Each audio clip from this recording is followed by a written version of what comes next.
Well, the US-led NATO mission in Afghanistan calls on the Afghan president to present proof of his claim about Washington's covert ties with the Taliban.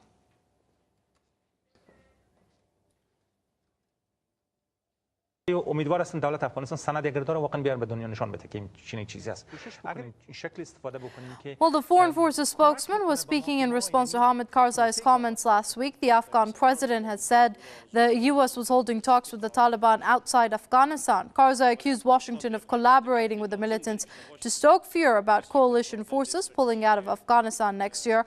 Karzai has also accused the U.S. of providing private planes to carry Taliban leaders to the venues of the talks. The U.S. had earlier supported a Taliban plan to open their office in Qatar.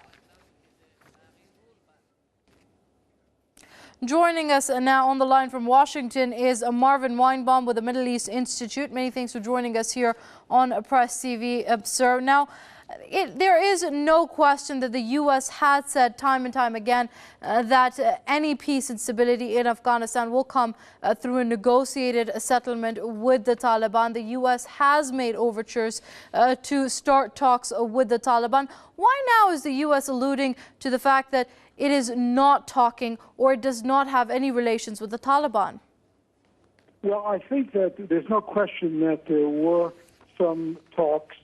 What the U.S. is saying at this point is that at the moment, those talks have been suspended, and there is nothing currently underway which would suggest that they're moving toward just the beginning of serious talks.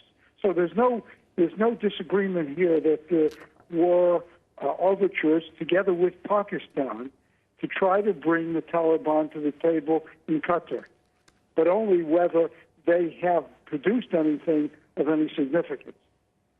Well, do you think the U.S. will continue to make such overtures? And if it does, what would any Afghan government's reaction be to any sort of negotiated settlement between the U.S. and the Taliban? Well, see, the Taliban have indicated that they have no interest in talking with the Karzai government. What the U.S. has said is that, okay, let's get the talks started and that maybe we can bring the government in. Karzai's remarks reflect the fact that he personally feels, because many other Afghans have objected to his remark, that he feels that he's being cut out of serious discussions and insists that those are going on. Others insist that, at least at the moment, they are not going on. How logistically possible do you think is it to hold talks between the U.S. and the Taliban, considering the Taliban right now is a disjointed faction with some of them, according to reports, in Pakistan, some of them incarcerated, and some of them in Afghanistan? Do you think there is a possibility for the Taliban leadership to basically unite to hold any sort of negotiations? Well, that's an important question.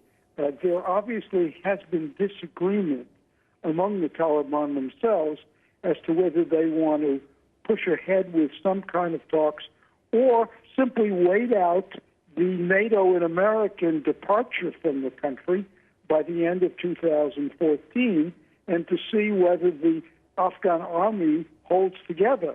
So there's a strong element here that says, what's the rush here? Why compromise now?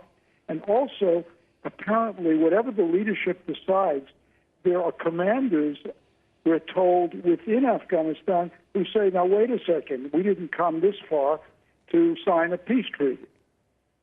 Well, it's quite clear that even after all these years, the Taliban are a force to reckon with as far as the U.S. goes.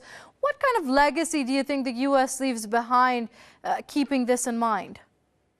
Well, it would like to leave the legacy that all of the investment of these years led to a political solution. I don't personally believe that's in the cards. It's unlikely to happen. Whether it has had any value at all depends on whether the security forces of Afghanistan and the government, too, can come together and stabilize the country. There are some serious doubts that they can do it, but we won't really know until the responsibility is theirs entirely, and then we have to see whether, in fact, they can stand up against the Taliban. Okay, we're going to have to leave it there. That was Marvin Weinbaum with the Middle East Institute joining us from Washington. Mr. Weinbaum, thank you very much for your comments here on Press TV.